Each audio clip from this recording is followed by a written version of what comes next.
واقعی ہمارا front line Pakistan with Farzana Ali کے ساتھ ایک بار پھر آپ کی خدمت میں حاضر ہیں، اور پلیٹ فارم ہے voicePK.net کا، اور آج ہمارے ساتھ موجود ہیں سینئر صحافی، مصنف، تجزیہ کار زاہد حسین صاحب۔ زاہد صاحب، آپ کو ویلکم کہتے ہیں، اور چونکہ فرنٹ لائن پاکستان ہے اور آپ کی وہ کتاب جس سے ہم سب بہت متاثر بھی ہیں، اس کو بڑے دھیان سے پڑھتے بھی ہیں، کیونکہ اس میں وہ انفارمیشن ہمیں ملتی ہے جو کہ ایک پکچر کو کلیئر کرنے کا سبب بنتی ہے، وہ جو دھندلی چیزیں ہیں۔ آپ نے اپنی کتاب، اسی سے ہی میں شروع کرنا چاہوں گی آپ کی اجازت سے، کہ آپ نے اپنی کتاب کے آغاز میں ہی لکھا کہ فرنٹ لائن پاکستان کچھ خالی جگہوں کو پر کرنے کا ایک ذریعہ ہے۔ ہمارا یہ فرنٹ لائن ود فرزانہ علی بھی یہی ہے کہ ہم چاہتے ہیں کہ وہ چیزیں جو اس جنریشن کو، مطلب آپ کے بعد اور میرے بعد آنے والی جو جنریشن ہے، اس کو نہیں پتہ، اور وہ ان مسنگ پوائنٹ کو کہیں نہ کہیں سے ڈھونڈتے ہیں لیکن نقطے ملا نہیں پا رہے، تو آپ جیسے لوگوں کو بٹھائیں، ان سے پوچھیں۔ کتابیں تو سارے ہی پڑھتے ہیں، لیکن وہ جو ایک خود بندہ بتاتا ہے، ان کو بھی ذرا تھوڑا سا دھیان سے سمجھنے کی کوشش کریں کہ کہاں کیا ہوا تھا، اور وہ نقطے ملانے کی کوشش کریں۔ تو آپ کو ویلکم کہتے ہیں۔ شکریہ فرزانہ، بہت بہت۔ اچھا، شروع میں نے کہا جیسے کہ اسی نقطے سے شروع کرتے ہیں کہ یہ جو، اگر آپ دیکھیں پاکستان میں دہشت گردی، پاکستان میں گرتی بدلتی حکومتیں، پاکستان میں جمہوریت اور ڈکٹیٹرشپ کا یہ آتا جاتا موسم، ان ساری چیزوں کو آپ نے اپنی کتابوں میں لکھا ہے، لیکن فوکس آپ کا پہلی 2 کتابوں کا رہا ہے ملیٹنسی کے اوپر۔ تو میں یہیں سے شروع کرنا چاہوں گی کہ اگر ہم پاکستان کی بات کریں تو ہمیں اکثر کہا جاتا ہے کہ ہمارا جغرافیہ ہمارے لیے مسئلہ بن گیا۔ زاہد صاحب نے کیا دیکھا؟ واقعی ہمارا جغرافیہ ہمارا مسئلہ ہے؟ ایک حد تک تو یہ کہہ سکتے ہیں کہ ایک لحاظ سے جو دا کرس آف جغرافی جو ہے وہ بھی ہمارے ساتھ ہی تھی، لگی ہوئی ہے، لیکن اس میں اس سے زیادہ جو ہے خود ہمارا اپنی سوچ اور ہماری پالیسیوں کا عمل دخل رہا ہے۔ ٹھیک ہے، بہت سے اور ممالک بھی اس قسم کے ان کے پاس ایک صورتحال ہوتی ہے۔ ایک یہ تو کہہ سکتے ہیں کہ اس کا پس منظر یہ ہے کہ جیسے پاکستان کے خاص طور پہ اگر دیکھا جائے تو نارتھ ویسٹ پاکستان وہ علاقہ ہے جو کہ بہت پہلے 200 سال سے جو ہے ایک زمانے میں جو کہتے ہیں گریٹ گیم کا ایک حصہ رہی ہے۔ ساری زیادہ تر جو ہے رشین امپائر اور برٹش امپائر کی بہت حد تک لڑائی اور جو ہے یہیں پہ رہی تھی۔ تو ایک حد تک تو کہہ سکتے ہیں کہ ایک جو علاقہ ہمیں ملا ہے وہ ہمیشہ سے ایک فرنٹ لائن اسٹیٹ بھی رہا ہے۔ افغانستان کے بارڈر پہ ہم رہے ہیں، اور افغانستان خود بھی جو ہے ایک بفر اسٹیٹ کے طور پہ بہت عرصے کام کرتا رہا، روس اور امریکہ کے درمیان، جبکہ کمیونسٹ رشیا کے درمیان اور پھر امریکہ کے درمیان، جو کہتے ہیں کولڈ وار کے زمانے میں جس کو کہتے ہیں کمیونسٹ بلاک اور ویسٹرن بلاک کے درمیان۔ تو اس لیے تو کہہ سکتے ہیں کہ پاکستان ایک ایسے خطے میں تھا، خاص ویسٹ پاکستان جو اس وقت کہا جاتا ہے، تو وہ اس میں یقینی طور پہ اس کا بہت عمل دخل بھی رہا ہے جو کچھ بھی آگے بڑھا۔ لیکن جہاں تک ملیٹنسی کا سوال ہے، وہ ہماری خود کی پیداوار رہی ہے کہ ایک تو یہ تھی کہ سوچ رہی تھی ہماری، اور ہم اس کے لیے تھوڑا سا پیچھے کی طرف جانا پڑے گا، جس کو میں نے کافی تفصیل کے ساتھ بھی لکھا ہے، جس کا ذکر بھی آپ نے کیا فرنٹ لائن پاکستان میں۔ وہ یہی تھی کہ جو اس کی ابتدا کیسے ہوتی ہے ملیٹنسی کی۔ 2 چیزیں کہ ایک تو جب پاکستان بنا تھا تو ایک اسلام کے نام پہ بنا تھا، ٹھیک ہے، تو اسے ایسے ایک مذہب ایک جزو بن کے آ گیا تھا پاکستان کے اس میں، لیکن جو ملیٹنسی اور اس میں بہت فرق بن کے آتی ہے، اور جو پاکستان خود جو اس موجودہ صورتحال میں جس میں انتہا پسندی یہاں پہ شائع ہے، اس کی بنیادی وجہ خود ریاست کی اپنی پالیسی میں رہی ہے۔ اس کی بنیاد تو ہے، اگر دیکھا ہے تو ملیٹنسی مطلب ٹھیک ہے، مطلب سبھی مسلمان تھے یہاں پہ، لیکن اس قسم کی تنظیمیں اور اس قسم کی جو کہ اس کے نام کے نام پہ جہاد کرنا، جہاد تو اگر دیکھا ہے تو صرف اسٹیٹ کا کام ہوتا ہے، نہ کہ جو ہے ان قسم کی تنظیموں کی۔ تو اس کی ابتدا جو ہے ملیٹنسی کی، ملیٹنٹ اسلام کو جس کا نام دیا تھا میں نے، وہ اس کی ابتدا ہوئی تھی 1980 سے، اچھا 80s میں اس طرح سے ہوئی تھی کہ اس سے پہلے ٹھیک ہے کچھ تنظیمیں سیکٹریئن آرگنائزیشن بھی تھی، سب ایگزسٹ کرتی تھی، لیکن اس کا اتنا زیادہ کچھ نہیں اثر کچھ بھی نہیں تھا پاکستان کی سوسائٹی پہ. 80 میں اس وقت چیز شروع ہوتی ہے جب کہ سوویت یونین افغانستان میں داخل ہوتا ہے. 1979 میں وہاں پہ 100 ریولیوشن آتا ہے افغانستان میں، ایک لیفٹسٹ ریولیوشن. پھر اس کے بعد جو ہے کچھ ایک عرصے بعد جو ہے ہم دیکھتے ہیں کہ سوویت فورسز وہاں داخل ہو جاتی ہیں. تو پھر اس کے بعد یہ پورا علاقہ پھر ایک میدان جنگ بن جاتا ہے. کیوں جیسے میں نے پہلے کہا کہ افغانستان کی صورتحال بفر کی تھی، ایک سوویت بلاک اس میں، تو جب ایک بلاک اس میں سے پیش قدمی کر کے اس بفر پہ آ جاتا ہے تو یقینی طور پہ پھر وہ جنگ جو ہے اس کی نوعیت بہت ہی مختلف ہو جاتی ہے، جس میں امریکہ بھی شامل ہوا. یہ تو جنگ ایک لحاظ سے دیکھیے ڈائریکٹ تو نہیں کہہ سکتے ہیں، لیکن انڈائریکٹلی جو ہے ویسٹرن بلاک اور یہ کمیونسٹ بلاک کے درمیان بن گئے. تو پاکستان اس زمانے میں جو ہے اماجگاہ بن گیا ایک لحاظ سے، جس کو کہتے ہیں کہ جہاد کے، افغانستان میں جہاد کا. اب اس میں اس وقت امریکہ میں بھی اگر دیکھا جائے تو بہت ہی مختلف جو ہمیں نظر آتی ہے. اس وقت یہ صورتحال تھی کہ چونکہ کمیونزم سب سے بڑا خطرہ سمجھائی جاتی تھی وہاں ویسٹرن بلاک کے لیے، ویسٹرن سویلائزیشن کے لیے، تو اس لیے ایک جو اسلامی دنیا جو ہے وہ اس کی ایک حد تک حلیف سمجھی جاتی تھی ویسٹرن بلاک کے. جان فاسٹر ڈیلس جو ایک زمانے میں سیکرٹری آف اسٹیٹ تھے اس کے امریکہ کے 1950s میں، تو ان کا ایک مقولہ تھا کہ Muslim countries can work as a bulwark against communism, Islam can work as a bulwark against Islam. تو اسی وجہ سے دیکھا جائے تو یعنی جب افغانستان میں شروع ہوا، جب سوویت آئی، تو کون سا ایسا ہتھیار استعمال کیا جائے تاکہ مسلمانوں کو بھی اس میں ملوث کیا جا سکے. اچھا. تو اس کو جہاد کا نام دیا گیا. کہ اس وقت جو نعرہ لگایا گیا، اس وقت پریزیڈنٹ کارٹر کے جو ہے نیشنل سیکورٹی کے ایڈوائزر تھے برزنسکی، کافی مشہور، ان کی ایک پروفیسر بھی رہ چکے تھے اور کتابیں بھی ہیں.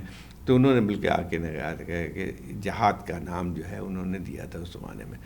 تو اس میں وہی دیکھا جائے کہ یہ تمام چیزیں جب شروع ہوتی ہیں تو پھر یہ تھا کہ پوری دنیا سے یہاں پہ جہادی جس کو لائے جاتے ہیں، جو کہ ہر دنیا میں، پوری دنیا میں اس وقت خاص طور مڈل ایسٹ کے کنٹریز میں، ایجپٹ میں کہہ لیں، سعودی عربیہ میں کہہ لیں، ایک حد تک اسلامی تنظیمیں بہت مضبوط تھی. خاص طور پہ ایجپٹ میں، مصر میں ایک وہ بھی رہی تھی بردرہڈ کے. تو اگر دیکھا ہے تو وہ وقت تھا جب کہ سب کے سب جو ہے کہ اسلام خطرے میں ہے کر کے جو ہے جہاد کے لیے یہاں پہنچ گیا. تو زاہد صاحب کیا واقعی اسلام خطرے میں تھا؟ نہیں، مطلب ایک اسلام کو تو استعمال کیا گیا. مطلب پہلے جیسے میں نے بتایا کہ اصل جنگ تو یہ تھی جو کہ دو سپر پاور کے درمیان تھا، ایک جنگ تھی اور اس کا ایک وہ تھی. لیکن اب یہ تھا کہ کس طرح سے دوسرے ملک کو، جب اب خاص طور پر افغانستان کی ایک حیثیت، ایک وہ بھی ایک مسلم ملک تھا، اور اس کو پھر کس طرح سے لوگوں کہیں کہ بھئی کہ وہاں پہ جو کمیونسٹ رشد، حالانکہ جب شروع اگر دیکھا جائے تو افغانستان میں جو تبدیلی آئی تھی وہ تو انٹرنل ریولوشن تھا. تو اس میں جو ہے یہ اس کی وجہ سے آیا تھا. پھر اس کے بعد پھر ٹھیک ہے جو ان کی اپنی اندرونی وجوہات کی وجہ سے سوویت فورسز بھی آ جاتی ہیں، تو پھر وہ ایک جنگ جو ہے اس کا دائرہ کار بڑھ جاتا ہے. اچھا، جنگ کا وہ ایک انٹرنل معاملہ نہیں بلکہ ایک لحاظ سے ایکسٹرنل معاملہ ہی بن جاتا ہے. تو پاکستان کا تو ایک اور بھی فیکٹر تھا کہ پاکستان کے بارڈر پہ سب کچھ ہو رہا تھا. جی. ایک تو یہ تھا کہ کسی بھی صورتحال پاکستان تو علیحدہ نہیں رہ سکتا تھا اس سے. ایک سوال اگر میں یہاں پہ کروں، پچھلے دنوں میں نے ضیاء صاحب کی ایک ویڈیو جو ہے وہ بھی اسی جہاد اور ہمارے بھائی اور مجاہدین اور اس کے اوپر تھی، تو میں نے ٹویٹر پہ شیئر کر دی.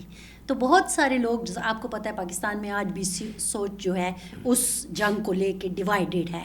کچھ لوگ اس کے حق میں ہیں کہ ہم نے صحیح فیصلہ کیا تھا، ہم جیسے لوگوں کو لگتا ہے کہ نہیں، یہ نہیں ہونا چاہیے تھا. مطلب کسی بھی طور پر افغانستان کی بربادی کا ہمیں حصہ نہیں بننا چاہیے تھا. لیکن اچھا، آج بھی لوگ وہی کہہ رہے ہیں. تو آپ کیا چاہتی ہیں کہ رشیا یہاں رشیا کی فورسز یہاں ہماری گلی کوچوں میں گھوم رہی ہوتی اور آپ کا نام فلاں ہوتا اور آپ کا نام ڈمکاں ہو جاتا؟ پھر یہ اس سوچ کی بنیادی وجہ کیا تھی؟ دیکھیں، ایک تو ہے یہ یقینی طور پہ ابھی بھی بحث چل رہی ہے اس میں کہ کیا ہونا چاہیے تھا پاکستان. میں نے ایک تو جیسے پہلے بات کی کہ جب پاکستان کی اس میں یہ جنگ تو ہمارے اس طرف تھی نا، اور آپ سے بہتر کون جانتا ہے کہ یہ ایک ہی خطہ ہی تھا. مطلب اگر ڈیورنڈ لائن کو ہٹا دیا جائے تو افغانستان جو پہلے تھا تو وہ تو اس علاقے کے بھی جو بن کے آتی ہے اس میں اتنی ساری چیزیں، تو ایک ہی طرف ایک طرح کے لوگ دونوں بارڈر کے ایک دو طرف بھی تھے، تو متاثر ہونا تو لازمی طور پہ تھا. یہ نہیں کہہ سکتا ہے کہ ہم بالکل کوئی باؤنڈری بند کر دیتے اور چیزیں، لیکن کس طور پہ شامل ہونا چاہیے تھا وہ ایک لحاظ سے بحث ہوتی ہے اور صحیح بھی ہوتی ہے کہ کیا ہمیں اس طرح کی جو ہے یہ امریکہ کی جنگ لڑنی چاہیے تھی یا نہیں لڑنی چاہیے تھی. بلکہ اس وقت بھی مجھے اچھی طرح یاد ہے کچھ لوگوں کی انٹرویو ابھی ہم نے چھاپے بھی ہیں جس میں ولی خان تھے، بزنجو تھے، غوث بزنجو جو کہ بلوچستان کے تھے، اس وقت سے کہہ رہے تھے کہ یہ جنگ جو ہے یہ ہمارے لیے مصیبت بن کے آئے گی، ہمیں اس سے علیحدہ رہنا چاہیے. تو یہ تو تھی بحث اس وقت بھی چل رہی تھی. اچھا لیکن وہی بات ہے کہ پاکستان، یہ کوئی نہیں کہہ سکتا ہے کہ پاکستان اس سے متاثر نہیں رہ سکتا تھا، کوئی بھی نہیں کہہ سکتا. کیسے کہہ سکتا ہے کہ آپ کو بارڈر کے آس ساری چیزیں ہو رہی ہیں، وہاں سے پھر انقلاب بھی لوگوں کا شروع ہوتا ہے. لیکن ہم نے جس طرح سے اس کی جنگ لڑی ہے، امریکہ کی جنگ لڑی، وہ پھر وہ ہمارے لیے بہت بڑا وہ تھا.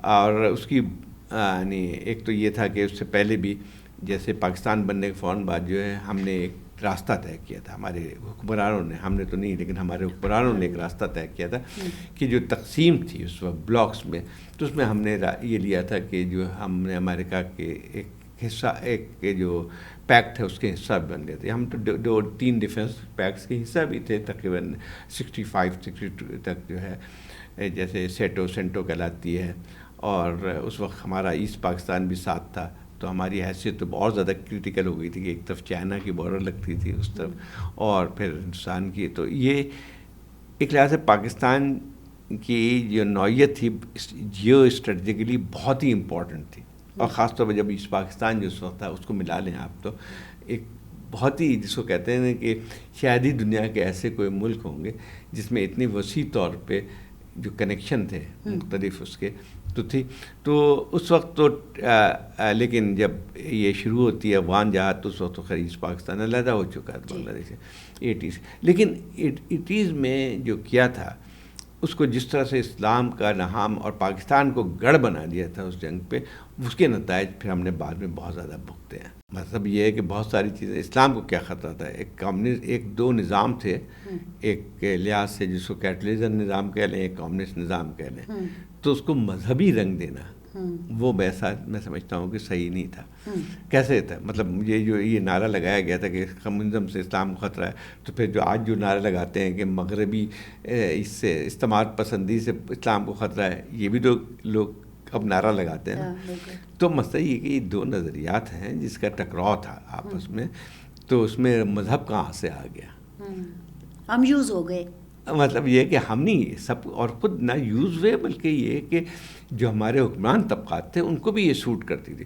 بھائی پاکستان میں جب بھی کوئی بحران ہے، ابھی کی بات نہیں ہے، 1950s میں بھی لیاقت علی خان اسلام خطرے میں، اسلام آگے بڑھے گا، تو مسئلہ یہ تھا کہ اسلام کے نام کو ایک سیاسی حربے کی طور پہ بھی اس ملک میں استعمال کیا گیا ہے، اور اسی اسلام کو بھی ایک حربے کے طور پہ پھر جو سپر پاور اس زمانے میں تھے جو بلاکس کی تھی اس کو بھی استعمال کیا گیا.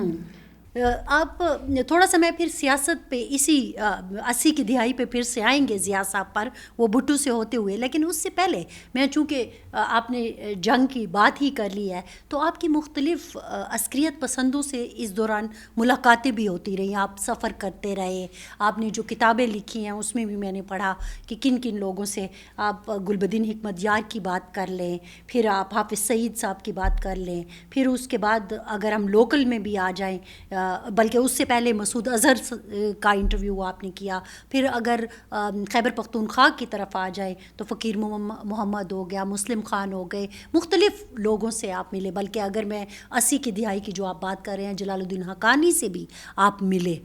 تو میں تھوڑا سا اور لوگوں کے لیے بھی یہ جاننا چاہوں گی کہ یہ جو ملیٹنٹس ہوتے ہیں یا ملیٹنسی کی طرف لوگوں کو راغب کرنے والا لیڈر ہوتا ہے، آپ نے کیا دیکھا، کیا نظریہ تھا صرف یا کچھ اور مقاصد بھی تھے اس کے پیچھے؟ 2 چیزیں. پہلے تو ہم تھوڑا جو افغانستان جو جنگ تھی، جو جہاد سو کال جہاد تھا سوویت یونین کی، اس میں ایک تو جو لوگ نکل کے آئے تھے ان کی نوعیت تھوڑی سی مختلف تھی جو کہ بعد میں جو جہادی تنظیمیں بنتی. پہلے اس کا میں تھوڑا سا بتا دوں کہ اس زمانے میں دنیا بھر سے آئے تھے جہادی, تو ان کی یقینی طور پہ کنوکشن تھی نا.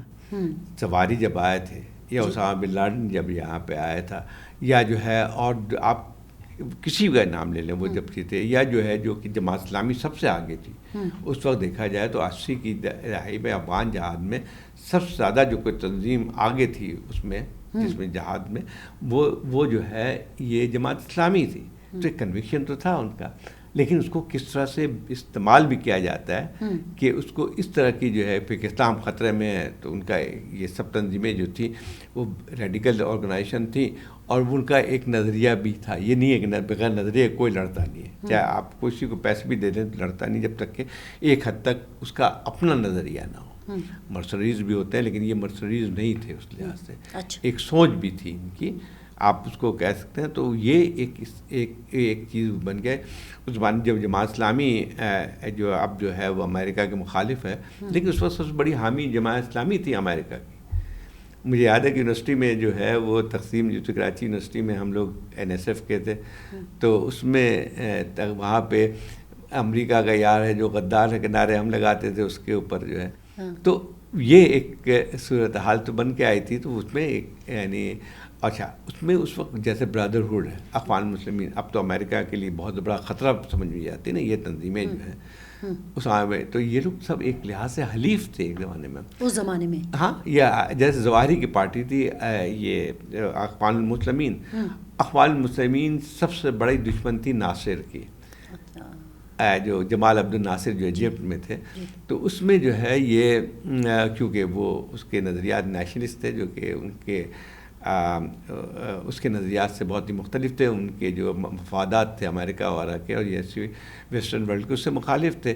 تو اس کو انہوں نے پراپ اپ کیا تھا اس کو. اچھا یہ ظواہری وغیرہ جو ہے وہاں جیل میں. اچھا اسی طرف سعودی عربیہ کو دیکھ لیں. سعودی عربیہ کی پوری اس وقت جو ہے بادشاہت کی پلر کیا تھی, اب تو بہت تبدیلی آ رہی ہے. پلر کیا تھی؟ وہابیزم. اچھا اس میں یہ تھی کہ سعودی عربیہ اس زمانے پناہ گاہ بن گیا تھا, سارے جو ہے اس قسم کے ریڈیکل جگہ تنظیمیں بنتی تھی. تو یہ ساری چیزیں مل کے آئیں, جبکہ پھر اس کے بعد جب یہ شروع ہوتا ہے. لیکن تھوڑا سا اور بھی اس کی ایک اور بھی پہلو ہے افغان جدوجہد کی, جس کو شاید لوگ بھول گئے ہیں. افغانستان پاکستان کی اس سے پہلے بھی کشمکش تھی. یعنی وہ صرف اس کو 73 میں جب بھٹو صاحب جب صدر تھے یا وزیر اعظم بن گئے تھے, یعنی میں سے میں خیال وزیر اعظم, تو اس وقت جو ہے یہاں پہ افغانستان سے ان کا تنازع بہت بڑھ گیا تھا. سردار داؤد کی حکومت تھی اس وقت, اور پختونستان کا ایشو ایک بہت زیادہ سنگین بن گیا تھا.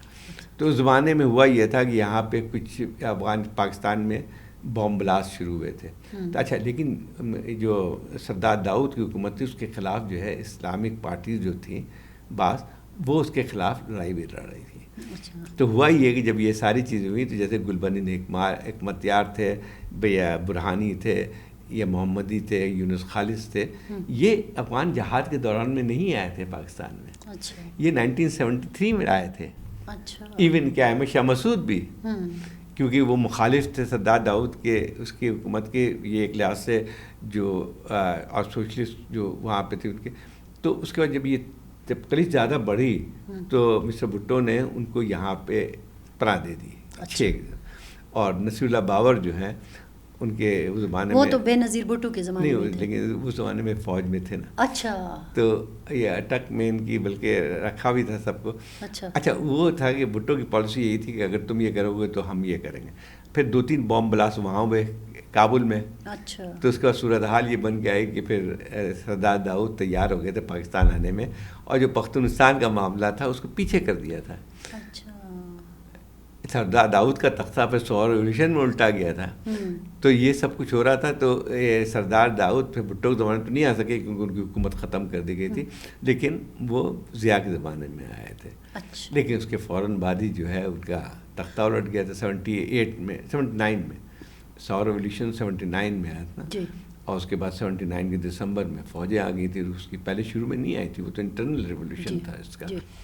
تو اس لحاظ سے دیکھا جائے تو ایک جو سارے لیڈرز تھے جو کہ بعد میں مجاہدین لیڈر بن گئے, جو کہ کمیونزم کے خلاف جو رہنمائی کرتے ہیں ساری تنظیمیں، 7 تنظیمیں تھیں نا وہاں زمانے میں جو افغان تنظیمیں کہلاتی تھی، اس کے سارے لیڈر پہلے سے پاکستان میں موجود تھے. اچھا، اور یہ 70s میں آ گئے تھے ہمارے پاس. وہ اس وقت سردار داؤد کے خلاف جو لڑائی ہو رہی تھی نا، یا پاکستان افغانستان کی جو تھی، انہوں نے پشتون موومنٹ بہت تیز تھی جس کو وہاں سے سپورٹ مل رہی تھی باقاعدہ. اچھا، آپ سمجھتے ہیں کہ سپورٹ مل رہی تھی؟ ہاں، تو یہ تو آپ یہ تو پکی بات ہے، یہ تو آپ جن لوگوں تھے ان لوگوں سے پوچھ لیں. تو یہ جو پختونستان کا نعرہ لگ رہا تھا، اس میں کوئی حقیقت تھی؟ دیکھیں پشتونستان کا نعرہ ابھی کی تو نہیں تھی نا، دیکھیں تھوڑا سا اور پیچھے چلے جانا چاہیے. افغانستان اور پاکستان کا معاملہ بہت پرانا سا ہے، یہ تو چلا 70 سے بھی پہلے کا آپ جا رہے ہیں. بالکل دیکھیں میں اس کا تھوڑا ذکر اس لیے میں کہہ رہا ہوں کہ جو ابتدا کہاں سے ہوئی، ڈیورنڈ لائن جو بنتی ہے، تو ایک لحاظ سے جس کو کہتے ہیں تقسیم بن گئی تھی، وہ تو انگریزوں کے زمانے بنی تھی نا. اور وہی دور جو ہے جب پاکستان بنتا ہے تو پھر ڈیورنڈ لائن کے جو ایک لحاظ سے جو معاملات ہیں وہ تو ہمارے حصے میں آ گیا نا. جی اچھا، لیکن یہی تھا کہ افغانستان نے کبھی اس کو ڈیورنڈ لائن کو تسلیم نہیں کیا تھا. ٹھیک. تو لیکن کیا تھا، کیونکہ انہیں کے ساتھ ہی یہاں پہ معاہدہ کیا تھا انگریزوں نے، لیکن بعد میں جو تھی وہ ایک تنازع کے ذریعہ تو رہا تھا ہمیشہ. آپ نے بھٹو صاحب کا ذکر کر دیا، تو بھٹو صاحب سے آ جاتے ہیں، اس چیز کو ذرا سا کنٹینیو پھر کرتے ہیں اور واپس آئیں گے ضیاء کے دور پر. لیکن بھٹو صاحب کی جو شخصیت تھی، ہمارے ذہن میں وہ ایک لبرل انسان کے طور پر نظر آتے ہیں، لیکن بعد میں آنے والے جو دور تھا اس میں ہم نے دیکھا کہ کئی ایسے اقدامات کیے کہ ان کے اوپر الزام ہے کہ معاملات جو ہے انہی کے دور سے ہی پھر یہ گڑبڑ ہو گئے، اور ہم جو ایکسٹریمزم کی طرف چلے گئے، اور یہ جو ملائزم اور یہ سارا کچھ ہے. تو آپ کو بھی ایسا لگتا ہے کہ بھٹو کی شخصیت کے کوئی مختلف پہلو تھے؟ بھٹو بہت مختلف، جو تضاد سے بھرپور ایک شخصیت تھی. ایک یہ بات تو صحیح کہتی، بے انتہا ذہین انسان تھے. اور جب پیپلز پارٹی جو بنائی تھی انہوں نے، تو یقینی طور پہ اس کی مقبولیت صرف یہ نہیں تھی کہ بھٹو صاحب کی شخصیت کے پیچھے گئے تھے، لیکن اصل اس کے ساتھ ساتھ تو ایک بہت بڑی چیز تھی کہ نظریہ جو دیا تھا انہوں نے سوشلزم کا، مزدوروں کے متعلق بات کی. تو اور جو اس وقت انٹرنیشنل صورتحال بھی وہ اس کے سازگار تھے ایک لحاظ سے. ویٹنام کے بعد کی صورتحال تھی، تو ایک دنیا بھر میں 68 کو خاص طور پہ دیکھیں کہ 68 کا زمانہ جو ہم بھی جس کی پیداوار تھے، ہم بھی تو ایک لحاظ سے ایک ویو دنیا بھر میں آئی تھی تبدیلی کی. وہ آپ کو پھر کبھی نظر نہیں آئی اس قسم کی پوری دنیا میں، اور پاکستان بھی اس کا ایک حصہ بنا تھا. ایوب خان کے خلاف تحریک جو چلی تھی اس زمانے میں چلی تھی، تو اس میں ایک پوری ایک لحاظ سے فضا تبدیل ہو گئی تھی. ایک ڈکٹیٹرشپ کی یہاں بھی، پاکستان میں بھی ایک یعنی کہ مزدوروں کی، طلباء کی، پروگریسو جو تھے وہ سب کے سب جو ہے نکل کے آئے تھے. اس زمانے میں پاکستان بھی ہمارے ساتھ تھا، تو پوری ایک لحاظ سے جدوجہد سی سے جاری تھی. اسی دوران میں بھٹو صاحب علیحدہ ہوتے ہیں حکومت سے، ایوب خان کی. وہ شروع وہاں سے ہوا تھا. ایوب خان اپنے 10 سالہ جو حکومت کا جشن منا رہے تھے، جس کو اس کے ڈیکیڈ آف پروگریس کے نام سے، ڈیکیڈ آف ڈیولپمنٹ کے نام سے انہوں نے منایا تھا. تو اسی سے شروع ہوتی. اس سے پہلے ہی بھٹو صاحب نے استعفیٰ دے دیا تھا، تو 67 ہاں. تو اس میں جو ہے پھر ایک لحاظ سے جو بھی ایک فضا بنی ہوئی تھی، تو اس میں ہی بھٹو صاحب سیاست میں داخل ہوئے تھے. اچھا، مطلب ایک جس کو کہتے ہیں اپنی سیاست میں. اس سے پہلے تو سیاست میں تھے، ایوب خان کی پارٹی حکومت کا حصہ تھے. وہ ان پہ الزام لگتا ہے نا کہ وہ اس کو ڈیڈی کہتے تھے. ہاں، وہ تو خیر وہ تو ایک تاریخ کا ایک حصہ بنتی ہے، ایک ابتدا تھی، لیکن اس کے باوجود بھی یعنی لوگوں میں بہت زیادہ ایک مقبولیت حاصل کر لی تھی. یعنی آپ اندازہ نہیں لگا سکتے ہیں شاید اس کی کہ جو ہے ایک لحاظ سے جڑیں پورا اکراس پاکستان، کہیں ایک حصے کی بات نہیں تھی. حالانکہ ان کا تعلق سندھ سے تھا جو کہ بہت زیادہ، لیکن ان کی سب سے زیادہ کیونکہ 2 نعرے لے دیے تھے انہوں نے. ایک نیشنلزم کا، پاکستانی نیشنلزم بہت زیادہ تھی، اور دوسری بات سوشلزم کا. اور سوشلزم کا مطلب لوگوں کو بتایا گیا تھا یہی تھا کہ کھیت جو ہیں وہ کسانوں کے ہوں گے، اور ملیں جو ہیں وہ مزدوروں کی ہوں گی. مطلب ایک لحاظ سے اچھا، چونکہ اس کو تھوڑا پس منظر بھی دیکھیں کہ اس وقت ایوب خان کے 10 سالہ ڈکٹیٹرشپ کے بعد لوگ جیسے ہوتا ہے پھٹ پڑا تھا لاوا. اچھا. دنیا بھر میں جیسے میں نے کہا لاوا پھڑا ہوا تھا, تو اس میں بھٹو صاحب پیدا یہ جو ہے اپنی سیاست کی ابتدا کرتے ہیں. ان کے ساتھ جو لوگ تھے وہ ترقی پسند تھے بہت سارے, اور جن کو کہتے ہیں پھر اسٹوڈنٹ, اس زمانے میں خاص طور اسٹوڈنٹ بہت بڑی طاقت ہوا کرتی تھی. اب تو شاید نظر نہیں آتی ہمیں. اسٹوڈنٹ جو پورے پاکستان میں بہت بڑی طاقت تھی. اچھا. وہ سپورٹ بھی بھٹو صاحب کو ملی, نوجوانوں کی. اسی جس کو ہم کہتے ہیں آج کل یوتھ کا زمانہ, وہ بھی یوتھ کا زمانہ تھا. اچھا. ہر ایک دور ہوتا ہے, تو اس میں جو ہے بھٹو صاحب کو ایک ملی تھی. اور لیکن جو الیکشن میں جو کچھ ہوا ہے تو اس کی وجہ سے بھی جو ہے کچھ, جیسے ایسٹ پاکستان 107 تھا, لیکن ملٹری حکومت نے اس کو کرایا تھا, تو نتائج تو نہیں مانے گئے. الیکشن صاف ستھرے ہوئے تھے, یہ سے کوئی وہ نہیں ہے, کیونکہ جو ملٹری تھی. لیکن اسٹیبلشمنٹ, ہم جب ایسٹ پاکستان کے علیحدہ ہونے کی بات کرتے ہیں نا, بنگلہ دیش کے بننے کی بات کرتے ہیں, تو الزام یہ لگایا جاتا ہے کہ یہ سیاسی حکومت کی غلطیاں تھیں.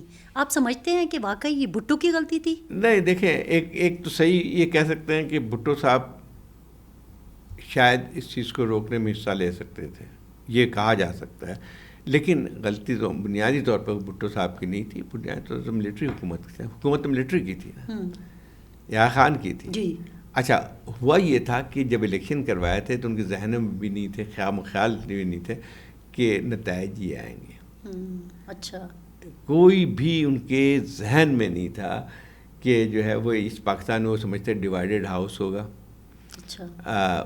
مجھے اچھی طرح یاد ہے, اس زمانے میں جو ہے ہم لوگ طالب علم تھے, تو سب کا یہی ایک تاثر دیا جاتا تھا, وہ یہی تھا کہ جو ہے وہاں پہ نور الامین کی ایک پارٹی تھی, پرو اسٹیبلشمنٹ تھی, یا جماعت اسلامی تھی اس زمانے میں, تو یہ جو ہیں یہ لوگ بھی سیٹیں لیں گے.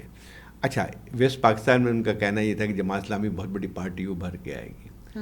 یہ سوچ تھی ان کی. جب نتائج نکلے تو اس سے بالکل برعکس تھے. برعکس یہ تھے کہ اس پاکستان میں تقریباً 99% جو ہے وہ آپ کو مجیب الرحمان کی حکومت مل گئی. پہلے سے ان کا ایک نیشنلزم کا ایک نعرہ تھا, حقوق کی بات کرتے تھے, سب کچھ کرتے تھے. اور یہاں پہ بھٹو کو اکثریت ملی ویسٹ پاکستان میں. اور مطلب ایک دلچسپ بات یہ تھی کہ بھٹو خود سندھ سے تھے, لیکن سندھ سے اکثریت نہیں ملی تھی, پنجاب سے ملی تھی. اچھا, اس کی کیا وجہ ہے؟ پنجاب میں نیشنلزم کے نعرہ بھی بہت تھا. بھٹو صاحب کے دو چیزیں تھیں نا, ایک صرف یہ نہیں تھا کہ ایک پروگریسو سوشلزم کا نعرہ لگایا تھا, انہوں نے ایک لحاظ سے ایک ابھارا بھی تھا نیشنلزم کو, جو پنجاب میں خاص طور پہ اس کی.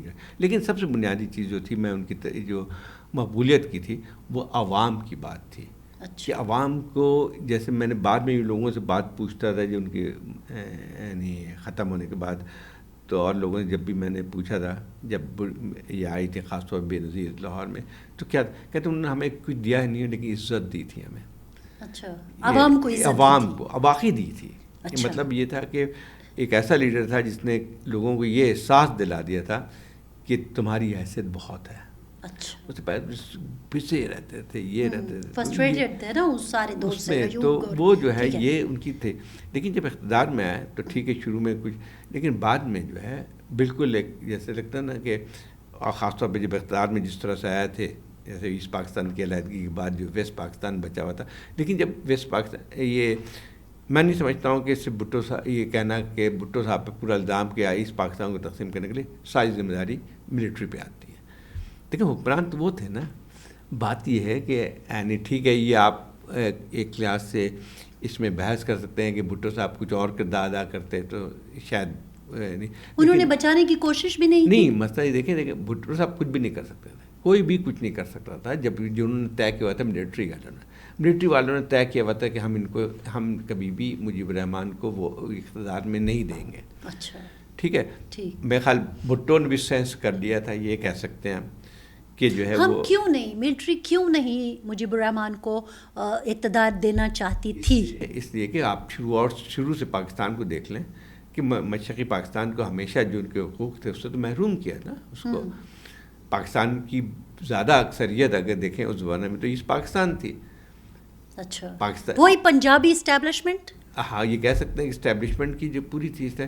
اور اس کی وجہ آپ دیکھیں نا, اس کو کاؤنٹر کرنے کے لیے پہلے آپ نے 1 یونٹ بنایا یہاں پہ, یہی تھا نا کاؤنٹر کرنے کے لیے. ویسٹ پاکستان صوبہ اور ایسٹ پاکستان, اگر پاکستان کی حقیقت دیکھا جائے تو 5 صوبے 5 سے اس وقت جب ایک تو مشرقی پاکستان بنگال تھا اور ایک جو ہے باقی یہاں پہ 4 صوبے تھے یہاں پہ، تو اس کو ختم کر کے 1 یونٹ بنایا گیا. تو وہ تمام چیزیں جو ہے وہ ہم دیکھتے ہیں کہ وہ ایک ناسور. اس کے بعد الیکشن ہوتے ہیں پہلے 1954 میں پہلے الیکشن ہوتا ہے یہاں پہ ایسٹ پاکستان کے حصے میں صوبائی اسمبلی. اچھا اس میں ایک متضع محاذ بنتا ہے مسلم لیگ کے خلاف، اور اس نے ساری سیٹیں جیت لیں. مسلم لیگ کو چند سیٹیں ملی تھیں، اس کو کبھی بھی اقتدار نہیں دیا گیا. اچھا، کبھی بھی نہیں دیا گیا. اچھا، تو اقتدار کا سر چشمہ تو یہاں پہ تھا. مطلب آپ نے ایک بڑے حصے کو جو آپ محروم کرتے ہیں تو آپ پھر ایک دن میں تو نہیں نکلا تھا. مجھے رحمان جو نیشنلزم بنگال نیشن ایک دن میں پیدا نہیں ہوئی تھی. یہ پوری سیاست ہماری جس طرح سے رہی اس کا اثر تھا، اور اس میں مرکزی کردار جو تھا وہ ہمیشہ اسٹیبلشمنٹ، بالکل اسٹیبلشمنٹ، ہمیشہ. ٹھیک. اچھا اب آ جائے اسٹیبلشمنٹ اس لیے کہ اقتدار کس کے پاس تھا. اصل اقتدار کبھی بھی اب 56 میں مارشل لاء لگتا ہے تو اقتدار کس کے پاس تھا؟ صحیح. تو آپ نے کہا کہ بھٹو کی شخصیت جو ہے وہ تضادات سے بھرپور تھی.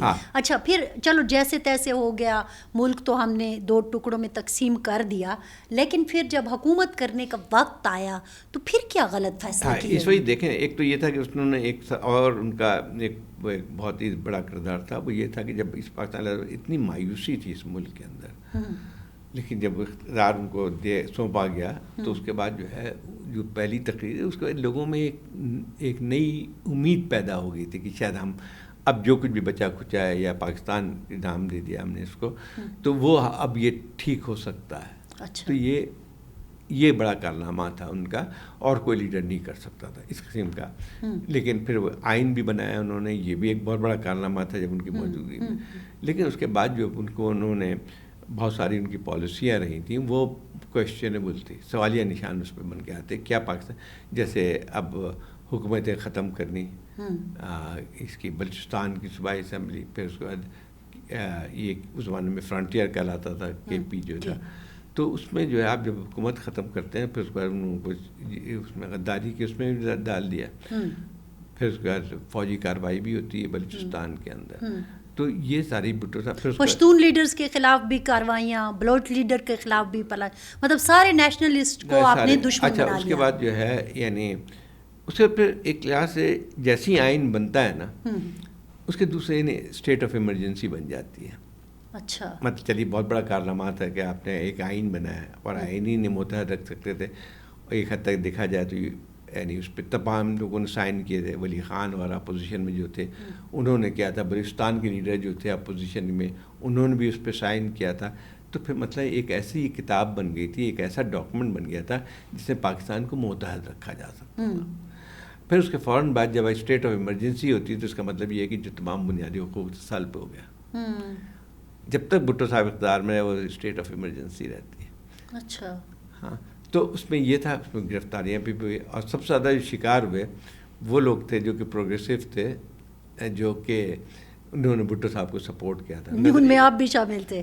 ہاں ہم لوگ سب اسٹوڈنٹ لیڈر تھے تو اس وقت تو سب جیلوں میں ڈالا گیا آپ لوگوں کو، سب کو جیلوں میں ڈالا گیا. تو وہی مسئلہ یہ تھا کہ پھر جب آپ یعنی جو جمہوری قوتوں کو، سیاسی قوتوں کو ختم کرتے ہیں تو اس کے بعد کون نکلے گا اس میں سے.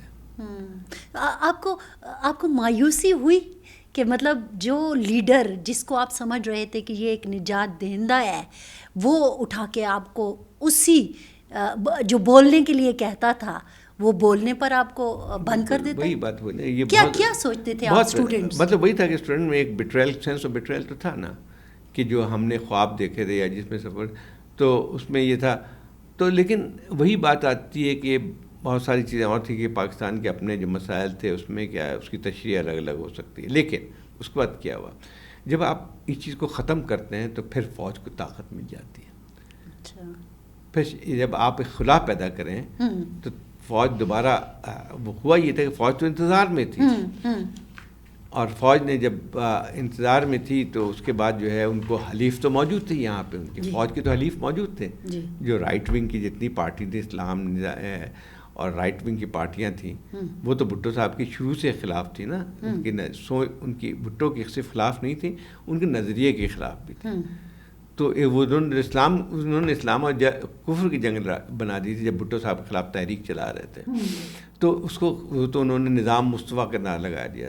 اب ہوا یہ تھا کہ جب آپ یہ ایک طاقت سے آپ سامنے آمنے ہیں رائٹ میں، اور آپ نے ان لوگوں کو بھی اتنا زیادہ مار پیٹ کے برابر کر دیا تھا جو کہ آپ کے حلیف ہو سکتے تھے، تو پھر تو بہت مسئلہ ہو جاتا ہے. لیکن اس کے باوجود بھی لوگوں نے، جب پھر ملٹری حکومت آتی ہے تو پھر اکثر سے حالات تبدیل ہو جاتے ہیں. اچھا، یقین طور پہ. لیکن مجھے بھٹو صاحب کے دور کی ایک بات کرنے دیں جو آپ کی کتاب میں نے پڑھی، شاید آپ نے کہیں لکھا ہے، it was no longer the country created by the Muhammad Ali Jinnah. وہ تو خیر اس کی یہ بھٹو صاحب کی بات نہیں تھی، بلکہ جو ایسٹ پاکستان کا لہجے کی بات. تو صحیح بات ہے نا. آپ جو پاکستان جو اوریجنل 1947 میں بنا تھا وہ کیا تھا؟ وہ تو ایسٹ پاکستان کے ساتھ تھا نا. جی. جب آپ 1971 کے بعد جب ختم ہوتا ہے تو پھر تو it was know more the same country as it was created. تو اس میں جو ہے تمام وہ چیز کہیں کھو گئی. کھو کیا کہ توڑ دیا ہم نے اس کو، ہم نے توڑا نا. اور جب آپ کسی شخص کو اتنا وہ کریں گے، ظلم کریں گے اس پہ، تو آپ کے ساتھ تو نہیں رہے گا نا. اور آپ نے پھر اس کو چھوڑے، اس کے بعد جو الیکشن کے بعد آپ اس کو اقتدار نہیں سونپتے ہیں اس پارٹی کو، پھر اس کے بعد وہاں پہ فوجی ایکشن کرتے ہیں، پھر آپ کیا امید کر سکتے ہیں؟ آپ کہتے ہیں جی فلانا غدار فلانا غدار. میں خیال سب سے بڑا جو اس وقت ٹرائل ہونا چاہیے ان لوگوں نے جنہوں نے توڑا ہے اس کو، جنہوں نے اس ملک کو اس نہج پہ پہنچایا تھا. جنرلس تھے نا ہمارے. ایک جنرل جو ابھی ٹرائل ہو رہا ہے اس کا بھی کوئی رزلٹ نہیں آ رہا، اس پہ بات کریں گے. اچھا، تو پھر ضیاء صاحب کا دور آ جاتا ہے، لیکن ضیاء صاحب بھی تو بھٹو صاحب کی چوائس تھی نا. اب مسئلہ یہی آتا ہے، دیکھیں لوگوں کو احساس نہیں ہوتا ہے جب آپ کے پاس اقتدار میں ہوتا ہے نا. تو اب یہ تھا کہ بھٹو صاحب سمجھ رہے تھے کہ ملٹری میرے سیکنڈری پاور رہے گی، ہمیشہ مجھے سب تھا بھی یہی. بلوچستان میں استعمال کیا تو ملٹری ساتھ رکھا تھا. تو ایک ان کو ایک غلط فہمی ہو گئی تھی کہ یہ میرے ساتھ رہیں گے، تو میں چاہے جو کچھ بھی کر لوں گا یہ ہٹیں گے نہیں. تو پھر انہوں نے جب چیف آف آرمی اسٹاف کو بنایا تو پھر وہ 7ویں نمبر سے ایک بندے کو چنا جو کہ انتہائی درجہ خوش آمدی بھی تھا. آپ پڑھیں اس کی مبشر حسن کی کتاب کو بھی کہ یہ اس پہ کہ ضیاء کو کیسے چنا. جو ضیاء ان کے سامنے ہاتھ باندھ کے کھڑا تھا، کور کمانڈر تھے ملتان کے جب ضیاء الحق جب ان کو چن رہے تھے یہ آ رہا تھا، تو انہوں نے پورے گیریزن کو حکم دیا تھا کہ باہر آ کے استقبال کریں. ان کی بیویاں بھی آ کے استقبال کریں بھٹو صاحب کے. اچھا. اب اندازہ لگا کہ ملٹری میں تو یہ ٹریڈیشن نہیں رہتا نا. بھٹو یہ ضیاء الحق اس حد تک گیا تھا کہ اس نے جو ہے باقاعدہ لوگوں کو پبلکلی بھی ایک حد تک کہا کہ یہ بہت بڑی، جیسے نا خوش آمدیوں کا طریقہ ہوتا ہے. بلکہ ایک کتاب میں پڑھ رہا تھا کہ وہ سنا وہ آ کے صبح کو آئے کہ اس کردو کے اس پہ گئے ہوئے تھے، تو آ کے صبح سے آ کے کھڑے ہو گئے باہر. ضیاء الحق چیف آف آرمی اسٹاف تھے. تو اب مسئلہ یہ ہے کہ اب وہ میں خیال یہ بات شاید میں اس کو مانتا نہیں ہوں کہ جو بوٹ پالش بھی کر رہے تھے ان کے بیٹھے ہوئے. خیر مسئلہ یہ آتا ہے کہ جب اب اچھا حکمران جب ہوتا ہے نا، جب تخت پہ بیٹھا ہوتا ہے اس کو صرف یہ خوش آمدی ہی نظر آتے ہیں. تو ضیاء کو غلط فہمی تھی کہ بھٹو کو غلط فہمی تھی کہ ضیاء الحق جو ہے وہ تو ان کے ساتھ رہے گا مجھ سے. اب طاقت جب آتی تو وہ جب تھی تو اس کے بعد پھر انسٹیٹیوشن بھی ایک طور پہ کرتا نا. اور جب ہمیشہ ہوتا ہے کہ اگر آپ نے، اور یہ تاریخ کا سبق ہے جو کہ بعد میں بھی جاری رہا، کہ جب بھی آپ نے ملٹری والوں کو بنایا اپنی پسند کا تو اسی نے جو ہے آپ کا کیا. تو اس میں یہ سمجھنا کہ آپ کا لوئل رہے گا وہ کبھی بھی نہیں ہوتا ہے. ضیاء سے زیادہ جو ہے کننگ آدمی نہیں تھا کوئی بھی پاکستان. بلکہ اگر دیکھا ہے تو صحیح سیاستدان اس کو کہتے ہیں، ایک سیاستدان کا مطلب یہ اگر لیا جائے کہ مینیپولیشن میں ماہر، تو وہ ضیاء الحق تھا. اچھا. آپ بتائیے مجھے کہ جب لے کے آتے ہیں، جب اقتدار لیتے ہیں تو ساری رائٹ ونگ کی پارٹیز کو ساتھ ملا لیتا ہے. پھر اس کے بعد جو ہے اس کو زندگی ملی، اس کے بعد تو بھی تحریک بہت زیادہ تھی. دیکھیں بھٹو صاحب جیسے ہی اقتدار سے ہٹتے ہیں دوبارہ لوگ ان کی طرف آ گئے. اچھا، ان کے اتنے ظلموں کے باوجود بھی اس کے بعد بھی. لیکن وہی بات تھی نا کہ جب ہوتا ہے یہ کہ کسی کے ساتھ اگر اس طرح کا ہوتا ہے تو اس کا ریئیکشن ہوتا ہے. اور یعنی یکسر تبدیل ہو گیا. ایسا لگ رہا تھا جیسے بھٹو صاحب کے خلاف پوری پاکستان اٹھی ہوئی ہے، حالانکہ ایسا نہیں تھا. بھٹو صاحب کی ہمیشہ سے ایک پاپولر بیس رہی تھی 2-3 وجوہات کی وجہ سے. ایک تو یہ تھا کہ وہی پہلے جو ایک جڑے لوگوں میں پکڑ گئی تھی کہ انہوں نے ہماری باتیں کرتے ہیں، غریبوں کی بات کرتے ہیں. وہ جڑ کبھی تھی کمزور تھوڑی بہت ہوئی ہوگی لیکن ختم نہیں ہوئی تھی کبھی بھی. لیکن اگر بھٹو صاحب رگ نہیں کرتے نا الیکشن تو وہ بھی جیتتے. اچھا. تو افضل بات وہیں پہ آتی ہے کہ جو میں اس کی 77 کے الیکشن کی بات کر رہا ہوں. پی این اے موومنٹ جو کھڑی ہوئی تھی تو اس میں ایک لحاظ سے دیکھا ہے تو اس میں بہت زیادہ پیسہ لگا تھا ٹریڈنگ کلاس کا, بزنس کلاس کا, who are affected by Mr Bhutto's policy. تو وہ ایک لحاظ سے اس کی بن گئی. پھر اسلام کا نعرہ لگایا انہوں نے. سب سے آگے کون تھی؟ جماعت اسلامی تھی نا. نظام مصطفیٰ کی بات, نظام مصطفیٰ کی, ہاں وہی تحریک کا نام نظام مصطفیٰ رکھا تھا نا انہوں نے, جو پی این اے کی موومنٹ تھی. اور وہ فرنٹ پہ جماعت اسلامی تھی. جماعت اسلامی تھی, جمعیت علماء اسلام تھی, یہ جتنی بھی رائٹ ونگ تھی, اور سب سے پیچھے جو ہے یہ ان کا ہاتھ تھا. بغیر ملٹری کے سپورٹ سے نہیں جیتتی ہے. ٹھیک ہے. اس کے بعد بھٹو صاحب کی اپنی غلطی تھی, الیکشن کو رگ نہیں کرنا چاہیے تھا. رگ جب کرتے ہیں تو اس کے پھر اطلاعات ہوتے ہیں. لیکن یہ غلطی اتنی بڑی بھی تو نہیں تھی کہ آپ پھانسی پہ چڑھا دیں. وہ تو خیر بالکل ہی غلط تھی. مطلب یہ ہے کہ دیکھیں میں بات کر رہا ہوں کہ پاپولیرٹی کبھی ختم نہیں ہوئی تھی شخص کی. جیسی ملٹری حکومت آتی ہے ویسے ہی ابھر کے آگے ان کو خوف آ گیا تھا. ضیاء کے متعلق جو کہتے ہیں نا کہ ایک قبر تھی اور 2 امیدوار تھے. ضیاء کو پتہ تھا کہ جو ہے یہ چل نہیں سکتی ہے. تو خیر پی این اے کی ایک تحریک, اس کو رائٹ ونگ تو پوری ساتھ تھی. جماعت اسلامی جو ہے, جماعت اسلامی تو ایک لحاظ سے پلر تھی ضیاء کی, اور دوسرے جتنے بھی رائٹ ونگ پارٹیز تھے, جتنی بھی رائٹ, مسلم لیگ کو کھڑا بھی کیا تھا ضیاء الحق نے, پھر مسلم لیگ نون کو جو نواز شریف ٹائپ کے لوگوں کو بھی بعد میں. لیکن وہی بات تھی کہ بھٹو جب پھانسی پہ لٹکا بھی دیا تو اس کے بعد ان کے طاقت ہل گئی تھی.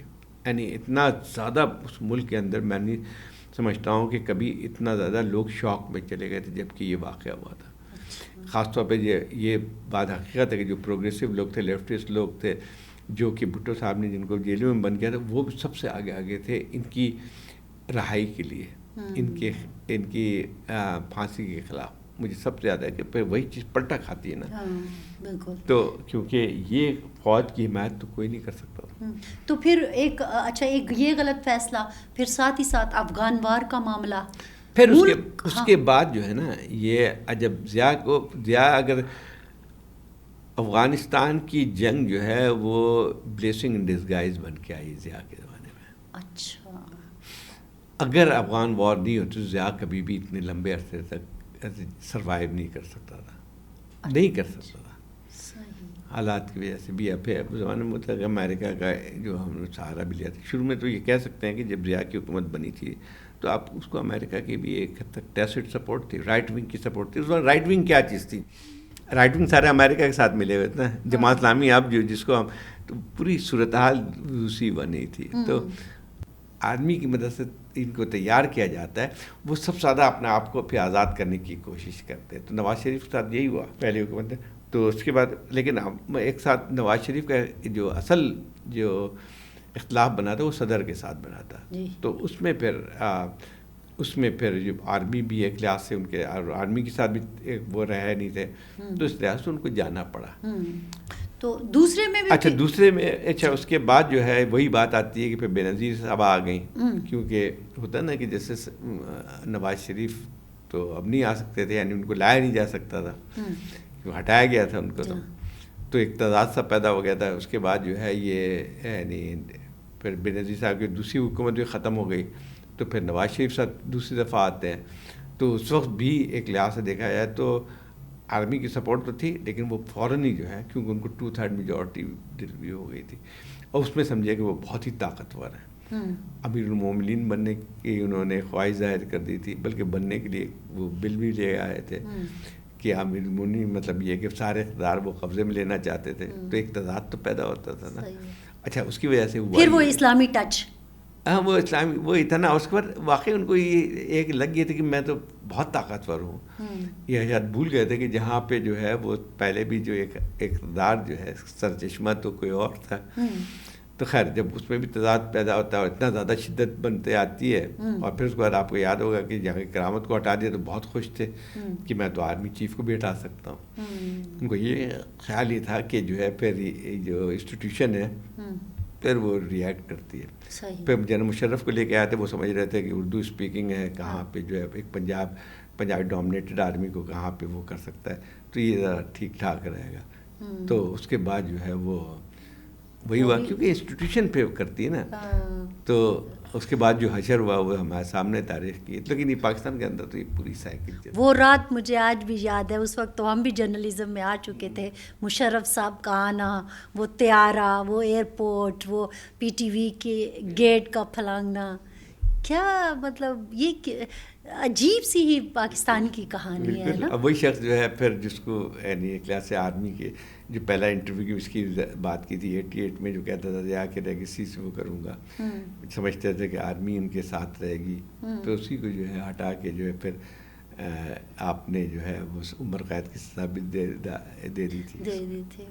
یہ پاکستان کے ساتھ طاقت کا سر چشمہ جو ایک ہی رہا ہے ہمیشہ. تھوڑا سا ہم اس کو بھی دیکھ لیتے ہیں کہ مشرف کا جو دور ہے, جلدی جلدی اگر ہم بات کر لیں تو اس میں بھی تو یہی ہوا نا. اچھا وہ تو سیاستدان تھے, ان سے تو ہوئیں غلطیاں, ان کو تو سمجھنے میں غلطیاں ہوئیں, لیکن جو خود آرمی سے نکل کے آئے ان کے بھی تو, میں آپ ہی کی کتاب میں پڑھ رہی تھی کہ 13 ٹاپ جرنیلوں میں سے 5 کو آپ سائڈ لائن لگا دیتے ہیں.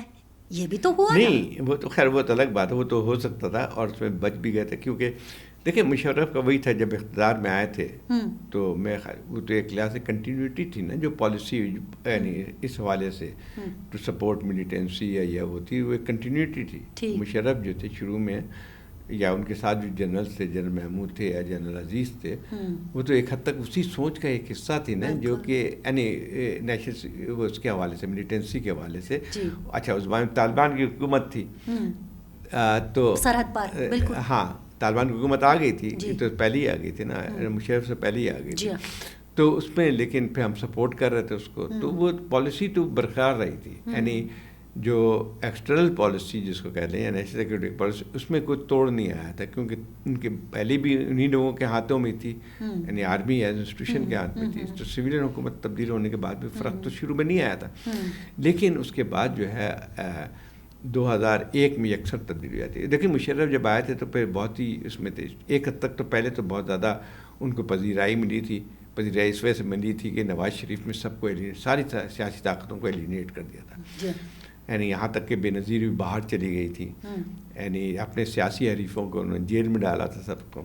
اور اس کے بعد جو ہے خود کوئی بھی ایسا جماعت بچی نہیں تھی, کیونکہ وہ سمجھتے تھے کہ 2/3 میجورٹی میرے پاس ہے. خود اپنی جماعت کو انہوں نے کنٹرول کر دیا تھا کہ امیر المومنین کے چکر میں تھے. جب آپ مطلق العنانیت کی طرف جاتے ہیں, خاص طور سے سویلین, تو پھر آپ کے حلیف کو نہیں رہتا ہے سیاسی طور پہ. تو اسی لیے جب ملٹری ٹیک اوور ہوتا ہے تو مشرف کو تمام سیاسی پارٹیوں نے سپورٹ کر دیا تھا ایک لحاظ سے. آپ کو یاد ہوگا کہ بے نظیر عثمانی لندن میں تھی تو انہوں نے بھی اس کی تائید کر دی تھی ایک حد تک جو اپنے انٹرویو میں.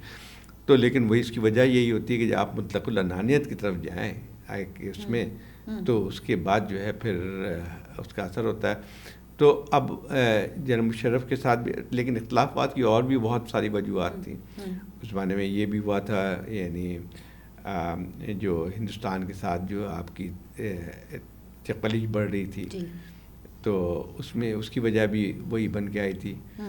تو اب مسئلہ یہ تھا کہ جو مشہور واقعہ ہوا تھا وہاں فوج کشی کا, کارگل میں جب فوجی ایکشن ہوئی تھی, وہ بھی ایک اختلاف کا ذریعہ بن گیا. وہ تو بہت زیادہ ہوا کہ نواز شریف صاحب کو پھر خط بھی لکھنا پڑا اور یہ سارا. پھر اس میں یہ تھا کہ بہت ساری چیزیں ہوئی. تو نواز شریف کا بعد میں خیال تھا کہ مجھے اعتماد میں لیا گیا نہیں تھا, دوسرے لوگوں کا خیال تھا کہ بھئی یہ اعتماد میں لیا گیا تھا.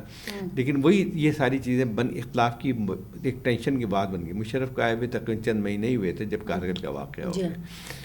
اس سے پہلے دیکھیں وہی بات آتی کہ فوج کا جب اس زمانے میں اٹل ہندوستان کی طرف وہ کرنا چاہتے تھے, اچھی بات تھی نواز شریف. تو اس زمانے میں یہ واجپئی بھی آئے تھے لاہور, تو ایک لاہور پروسیس شروع ہوا تھا, بڑا ہیلدی سی چیز لگ رہی تھی. لیکن یقینی طور پہ فوج اس کے خلاف تھی. اور اس کے فوراً بعد جو کارگل کا واقعہ ہو جاتا ہے تو پھر بالکل حالات اکثر تبدیل ہو جاتے ہیں. تو جب اتنی چپکلیش بڑھتی ہے تو جب نواز شریف صاحب نے سوچا کہ جیسے جہاں قیامت کو ہٹایا تھا اس طرح جنرل مشرف کو بھی ہٹا دیں گے. جب ہٹایا ہے تو اس کے بعد سر جو ہے دیکھیں آپ نے کیا ہوا اس کا. 9/11 پہ آ جاتے ہیں کہ 9/11 کے جو معاملات تھے وہ آپ اس کو کس نظر سے دیکھتے ہیں؟ کیا یہ فیصلہ ٹھیک تھا؟ کیا پاکستان اس کو مخالفت کر سکتا تھا؟ میں نے کہا کہ نہیں کر سکتا تھا. یعنی ناممکن تھا سچویشن ایسی اور دوسری بات ہے کہ دیکھیں اس وقت روس سے لے کے چین سے لے کے کون سا ایسا ملک تھا جو کہ امریکہ کی وہ نہیں، ایران تک، ایران جو اتنا زیادہ مخالف تھا وہ بھی تو حمایت کر رہا تھا، کیونکہ طالبان کی حکومت ایران کی مدد سے غیر نہیں آ سکتی تھی، اپنے علاقے کو اس میں نہیں دیا تھا. لیکن یہاں پہ ایک اور بات بھی غلط فہمی تھی کہ یہاں پہ لاجسٹک سپورٹ کے لیے تو گئی، یہاں پہ اڈے تھے، لیکن جیسے ایک امریکہ کے ساتھ شرط لگ گئی تھی نا کہ یہاں سے آپ نہیں کریں گے، ضرورت بھی نہیں تھی امریکہ کو یہاں پہ اس طرح کے استعمال کرنے کے، وہ تو سارے طرف آپ کے اڈے پھیلے ہوئے تھے، بہر یہ عرب میں تھے ان کی شپوں سے، پھر سنٹرل ایشیا سے بھی آپ نے استعمال کیا. تو یہ کہنا کہ اور کوئی پالیسی نہیں ہو سکتی. اس کا امپیکٹ تو ہمارے اوپر پھر ایک اور صورت میں آیا نا کہ جب اب نیشنل لیول پہ ہماری اپنی لوکل ملیٹنسی اب عروج پہ آ گئی، ٹی ٹی پی بن جاتی ہے، یہ سارا کچھ. لیکن لازمی اس لیے ہے کہ آپ جن قوتوں کو آپ نے ایک کیا، ایک حد تک تو میں نے پہلے بات کی ملیٹنٹ آرگنائزیشن کو، لیکن وہی ملیٹنٹ آرگنائزیشن کچھ کشمیر میں گئی اور کچھ جو ہے پھر طالبان کی حمایت میں بھی لڑنے چلے گئے تھے، جیسے جیش محمد تھے. جیش محمد کے بہت زیادہ لوگ وہاں پہ موجود تھے افغانستان میں، طالبان کا ایک حصہ بن کے آئے تھے دیکھے. تو یہ لیکن یہ تھا ہم خوش تھے یہاں سے، جب طالبان جب جنگ لڑ رہے تھے اپنی، یعنی ایک تو نا بتدریج اپنا قبضہ کیا نا پورا سارے افغانستان، تو بھی نہیں کر سکے تھے. اب جیسے اس کا ناردرن اس میں علاقے میں جنگ ہوئی تھی، یہاں سے سینکڑوں جو ہے وہ مدرسوں کے بچوں کو یہاں سے وہ بھیجا تھا انہوں نے، تو کس بغیر اسٹیٹ کی مدد سے تو نہیں ہے. طالبان کی پھر ہم نے ایکٹیو حمایت کی نا، جب طالبان کی حکومت تھی وہاں پہ، اس کے بعد ان کی جنگ تو بدستور برقرار تھی نا، کہ پورا قبضہ تو نہیں تھا ان کا. تو وہ یہ تھا کہ ہم نے اپنے لوگوں کو بھیجا تھا. Jaish Muhammad was part of the Afghan Taliban کا اس وقت. دیکھا میں جاتا رہتا تھا زمانے میں، مجھے اچھی طرح یاد ہے کہ جو ہے وہ ایک ان کا اسلام نام کے ایک بنتا رسالہ نکلتا تھا، وہ سب کے سب طالبان کی آفیشلس کی اس میں ڈیسک پڑا ہوتا تھا صبح کو.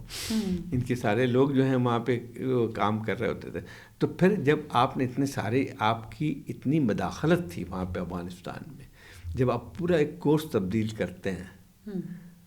اب اچھا دوسری بات یہ کہ یہ جو طالبان تھے، جو پاکستان کے بھی جو ملیٹنٹ جو پہلے جہاد میں حصہ لیتے تھے افغانستان میں، تو ایک لحاظ سے حصہ بن گئے تھے نا افغانستان میں جو کچھ ہو رہا تھا، یا خانہ جنگی کا بھی ایک حصہ بن گئے تھے.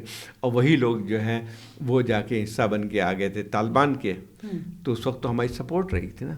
ہم نے ٹرائبل ایریاز کو جہاد کے دوران استعمال کیا تھا ایک لحاظ سے اسٹیپنگ اسٹون جو ہے نا، کہ جہاں سے ہم بھیجتے تھے مجاہدین. اور اس کے سیمی آٹونومس جو اسٹیٹس ہم نے جان بوجھ کی بھی رکھی ہوئی تھی تاکہ اس کو استعمال کیا جا سکے. ایک پلازیبل پھر ڈینائبلٹی جو ہے کہ ہمارا تو اس میں وہ پورا وہ نہیں ہے. اچھا یہ چیز تھی کہ وہی لوگ جو ہیں جب آپ نے 9/11 کے بعد تبدیل کرتے ہیں پوری پالیسی کو، تو پھر وہی سوال پیدا ہوتا ہے کہ آپ سے پھر پوچھتے ہیں کہ بھئی کہ پھر ہم تو ان کی طالبان کی مدد کریں گے. اس کے بعد پھر امریکہ کی طرف سے پریشر پڑتا ہے. پھر وہی علاقے تھے جب وہاں پہ جنگ شروع ہوتی ہے تو القاعدہ کا زیادہ تر حصہ جو ہے وہ تو وہی پاکستان کے قبائلی لوگوں کی طرف آ گیا نا، جس میں اسامہ بن لادن بھی تھے، زواہری بھی تھے، اور جتنے ملیٹنٹ تھے. پھر ہم نے کچھ لوگوں کو تو پکڑ کے دیا ہے ان کو، تو وہ نہیں تھا باقی تو. لیکن ایک حد تک جو ہے پوری چیز تبدیل ہو گئی. لیکن تو بھی ایک حد تک چیزیں اتنی بڑھی نہیں تھیں. اصل تو بجائے جو ایک پھیلا اچھا اس کے بعد دیکھیں کہ یہی تنظیمیں جس کو ہم حکومت کی یا ریاست کی سرپرستی حاصل تھی، جو مشرف کے اوپر 2 قاتلانہ ہوئے تھے 2004 میں، دونوں میں کون شریک تھے؟ بالکل یہی تھے نا، جیش محمد کے لوگ تھے نا ساتھ، جو کہ ایک وقت میں جو ریاست کا ایک حد تک پوری طرح پیٹرنائز کرے. تو وہی جو جب آپ ایک پالتے ہیں نا، پھر جب ان کو آپ یعنی مانسٹر کریٹ کرتے ہیں، تو پھر یہ نہیں ہوتا ہے کہ وہ آپ سے کہیں گے کہ اب یہ دوسرا کام. ابھی بھی ہم بہت سارے، میں اس پہ نہیں جانا چاہتا ہوں، سیاست میں بھی ہم دیکھتے ہیں جن کو آپ نے پالا تھا وہ آج سب سے زیادہ مخالف بنے ہوئے ہیں نا. تو مسئلہ یہ ہے کہ یہی چیز ہوتی ہے، وہاں پہ بھی یہی ہوا ہے. پالیسی شفٹ جو ہے وہ ہمارے لیے نقصان دہ بن گیا. نہیں، اس کو یہ کہہ سکتے ہیں کہ ہماری چوائس کیا تھی، میں یہ کہتا ہوں نا. اچھا ایک دوسری بات ہے کہ جو پہلے پالیسی تھی وہ بھی صحیح نہیں تھی. یعنی ہم نے جو پالیسی اختیار کی تھی کہ ملیٹنسی کو ایک ٹول آف پالیسی ہوئی، تو اس کا سب سے نقصان تو ہمیں بنیادی طور پر وہی ہمارا غلط فیصلہ تھا، وہی غلط فیصلہ تھا. جب آپ اس کو ریورس کرتے ہیں تو پھر ایک چیز بن کے آتی ہے. تو یہ کہنا کہ جو ہے وہ اسی طرح سے ہم اپنی پالیسی کو برقرار رہیں، تو پھر وہ بھی غلط تھا. مشکل ہو جاتی کہ آپ جو ہیں اسی تنظیم میں پھر تو آپ ایک پورے جو دوسری افغان وار جو تھی آپ ویسے بھی حصہ بنے، لیکن آپ کی جنگ یہاں پہ ہو جاتی. پھر اب یہ جو ٹی ٹی پی آ گئی، اچھا ٹی ٹی پی کا ایک الگ چیز تھی. ٹی ٹی پی کی دیکھیں نا، وہی تھی کہ پھر آپ نے یہاں پہ آپ کو وہاں فوج کشی کرنی پڑی. جب یہ تھا نا کہ آپ کے پاس امریکہ کا بھی دباؤ بھی تھا کہ یہاں سے جو جا رہے ہیں طالبان کی حمایت لڑنے، پہلے تو صرف یہ کا اپنا کوئی مقصد نہیں تھا. جتنے بھی یہ فارمر ٹرائبل ایریا میں جو تھے اس قسم کے لوگ، وہ طالبان کی حمایت میں جانا چاہتے تھے کہ طالبان کی مدد کریں جا کے. جب آپ نے ان کو روکنے کی کوشش کی تو پھر وہاں پہ ایک شروع ہو گیا تھا. تو یہ تو ایک پہلے ہوا تھا 2004-05 سے ہی شروع ہو گیا تھا اس کے، جب آپ کی پہلی دفعہ جو ہے آپ نے وہاں فوج بھیجی تھی. لیکن اس کے ساتھ ساتھ جو اصل جو چیز ہوئی نا خوفناک ترین، وہ لال مسجد کے بعد جب ہوئی تھی. تو یہ جب بھی لاوا پھٹ گیا، اس کے بعد جو ہے یہ ٹی ٹی پی کا وجود جو ہے 2007 کے دسمبر میں ہوا تھا. اور 2007 کے دسمبر میں، لیکن یہ ساری جو ٹی ٹی پی کی قیادت جو تھی وہ پہلے سے ہی ایکٹیو تھی افغان طالبان کے ساتھ لڑائی کے ساتھ مل کے لڑ رہی تھی امریکہ کے اس میں. تو پہلے اس کا کوئی وہ لوگ نئے نہیں تھے. بیت اللہ محسود وغیرہ جو سب کو دیکھیں تو they were part of the Afghan Taliban movement. جب آپ کا لال مسجد کا واقعہ ہوتا ہے تو پھر ایک لاوا سا پھٹتا ہے لے کے، اور اس کے بعد جو ہے وہ پھر پاکستان کی جنگ بن جاتی ہے. جب ٹی ٹی پی بنتی ہے تو دیکھیں ٹی ٹی پی جب بنی تو اس کا پھر پاکستانی اسپیسیفک ایجنڈا بن گیا. پہلے تو ٹھیک ہے ان کا پورا زور جو تھا نیک محمد وغیرہ ہو یا جو ہے یہ لوگ سارے جو تھے وہ تو افغانستان میں لڑنا چاہ رہے تھے نا. لیکن یہ پھر اس کے بعد تبدیل ہوتی ہے بیت اللہ محسود وغیرہ یہ سب کے سب. پھر ٹی ٹی پی بنتی ہے تو انہوں نے اعلان جنگ پاکستان حکومت یا پاکستان کی ریاست کے خلاف کر دیا، اور اس میں پھر القاعدہ کی حمایت حاصل تھی. ٹی ٹی پی پہلے بھی دیکھیں نا القاعدہ ایک حد تک تو ایکٹیو تھی وہاں پہ قبائلی علاقوں میں، کیونکہ جو میں نے تفصیل سے لکھا کتنے واقعات ایسے ہوئے تھے جس میں انہوں نے گھیر کے پاکستانی فوجیوں کو جو ہے شہید بھی کیا تھا، یہ سب کچھ کیا تھا. تو لڑائی تو جاری تھی، اور اس میں جو قبائلی علاقوں میں ان کو ایک حد تک پناہ بھی ملی تھی. یعنی تو بغیر اس کے تو نہیں ہو سکتے نا. اسام لڑن ایک دن تک رہا تھا یہ سارے باجوڑ میں، کبھی محمد میں، کبھی ادھر کبھی ادھر. تو بغیر اس کے آخر میں بھی تو ایبٹ آباد میں ہی تھا نا. ایبٹ آباد میں تو آخر میں ہے نا، لیکن پہلے تو باجوڑ میں بھی ایک حد تک یہ بھی ایک مسٹری ہے نا رہا تھا. ویسے یہ تو ایک پورا ہم دیکھ لیتے ہیں، وہ ہم نے بھی دیکھا، آپ نے بھی دیکھا. یا جو ہے زواری کہاں پہ تھا، زواری انہیں علاقوں میں تھا نا. یا جو زیر ازبیک جتنے بھی سارے آئے تھے وہاں پہ، وہ کہاں پہ تھے سارے؟ آپ کو وزیرستان وغیرہ میں تھے نا. جب ٹی ٹی پی بنتی تو اسی کا حصہ بن کے آتے ہیں لے کے. تو ٹی ٹی پی جو ہے تھی ایک حد تک دیکھا ہے تو افغان طالبانی کا ایک ایکسٹینشن تھا وتھ پاکستانی اسپیسیفک ایجنڈا. کیا اب اس کا اوپر جب وہ تھی کہ قائد جہاں پہ لکھا ہوا تو اس میں ملا عمر لکھا ہوا تھا. کیا اب ہم نے کچھ سیکھ لیا ہے اپنی غلطیوں سے؟ میرے خیال تو ایک حد تک دیکھیں بہت یعنی ہارڈ اس میں جانا پڑے گا، کیونکہ پاکستان کو جو کچھ ہوا ہے، جو جنگ لڑنی پڑی ہے، آپ کے اتنے سارے 80,000 لوگ جو کہیں تو ٹھیک ہے یہ کہہ سکتے ہیں کہ اس کو یہ افغانستان میں جو کچھ ہوا تو ہوا، لیکن اس کے علاوہ سب سے بڑا ہمارا قصور تو ہمارا تھا نا. ہم نے دیا نا یہ پورا جہادی کلچر جو ہے کہاں سے پروڈیوس ہوا؟ ہماری ریاست نے پروڈیوس کیا نا. جب آپ اسے کہیں گے بس اب جہاد بند کرو، اب تم یہ کرو، تو وہ پھر کہے گا کیسا ہو سکتا ہے؟ وہ جہاد کرو، اس نے یہاں پہ موڑ دیا. یہ ساری تنظیمیں تھیں نا. کون لوگ جو اتنے بھی دہشت گردی کی کارروائی تھی یا ٹی ٹی پی کے ساتھ، یا جو وہاں پہ قبائلی علاقوں میں جب چلے گئے تھے، یہاں سے بھی پنجاب سے بھی گئے تھے. ٹھیک ہے پشتونوں کی تعداد تو بہت زیادہ تھی کیونکہ وہیں پہ سارا کچھ ہو رہا تھا، لیکن مسئلہ یہ تھا کہ سارے پاکستان کے علاقے جا کے میں جا چکا ہوں وہاں پہ سب کے سب اس کو چھوڑیں. جو بھی جتنے بھی القاعدہ کے جو یعنی یہ 9/11 کے ماسٹر مائنڈ تھا، ایک بھاجی ایک تھا جہاں جو ہیمبرگ سیل کہلاتا ہے، جہاں پہ 4-5 تھے عطا، اور یہ لوگ تھے جہاں پہ پلاننگ کی گئی 9/11 کی. تو اس کا جو ایک کی وہ تھا، وہ تو بھاگ کے جو ہے وہ تو وزیرستان میں تھا. میں وزیرستان جا چکا ہوں وہاں پہ، جب ان کا پورا القاعدہ کا ہیڈ کوارٹر بنا ہوا تھا وہ سارا. تو یہ چیزیں جو ہے اچھا وہ بغیر اس کے اتنے تھے نا انہی لوگوں کے سپورٹ اور کمک پنجاب سے بھی مل رہی تھی نا. ہاں نہیں اس میں اتنی تھا خیر، لیکن مسئلہ یہ تھا کہ پھر اس کے بعد آپ یہ آ گیا، آپ پاکستان کی بس سے باہر فوجی کارروائی کرنی پڑی یہ کہ اب وہ تو ایک ہوتا ہے ناسور جب پھیلتا ہے، جب ایک وہ تو موجود تھا نا، بیچ تو موجود تھا نا، یعنی انتہا پسندی کی وہ تو تھی. آپ کا خیال یہ تھا کہ وہ دوسرے ممالک میں لڑے جائیں، ہمیں کچھ نہیں کریں گے. وہ پھر جب آپ نے جب ایک حد تک ایک چینج کورس کیا تو پھر انہوں نے پھر وہ آپ کے خلاف لڑائی شروع کر دی. لیکن یہ لوگ موجود تھے پہلے سے نا، ٹھیک ہے، اور وہ اکٹھے ہو گئے نہیں. اس کے بعد جنگ کا اعلان کر دیا پاکستانی ریاست پہ. آپ کو کیا لگتا ہے ہم نے اپنی غلطیوں سے سیکھا؟ بہت کم. ابھی بھی کبھی بھی دیکھیں 2-3 چیزیں ہیں کہ ابھی ہمارے سامنے ٹھیک ہے، جہاں پہ ہم فوج کشی کے ذریعے ہم نے بہت ساری چیزیں کر لی، جیسے TTP کو بہت سے علاقے سے خالی کروا لیا تھا. لیکن مسئلہ یہ تھا کہ جو جڑیں تھیں اس کو تو نہیں کیا نا.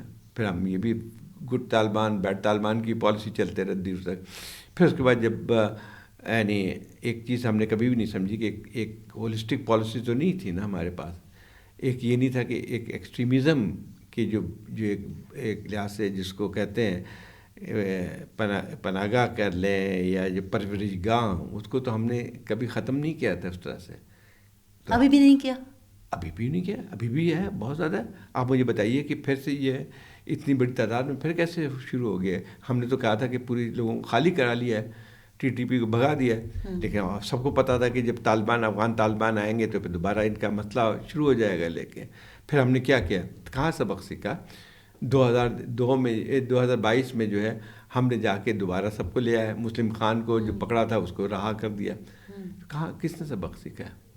اس کے علاوہ بھی پختون، زیادہ تر ہم جو ہے وہ پختون عسکریت پسندوں کا نام عام طور پر لیتے ہیں، لیکن یہاں پہ اگر ہم آ جائیں TLP ہو گیا اور یہ سارا کچھ جو ہے وہ بھی انتہا پسندی کی ایک شکل ہے. صحیح بات، اس کو تو ہم تسلیم نہیں کرتے نا. اس کو بھی ہم نے کبھی بھی یعنی جو ایک جیسے کہتے ہیں جڑوں میں بیٹھی ہوئی ہے کہ ہم کبھی انتہا پسند تنظیموں کا استعمال کرتے ہیں اپنے مقصد کے لیے. فوج کرتی ہے نا، اور کون کرتا ہے؟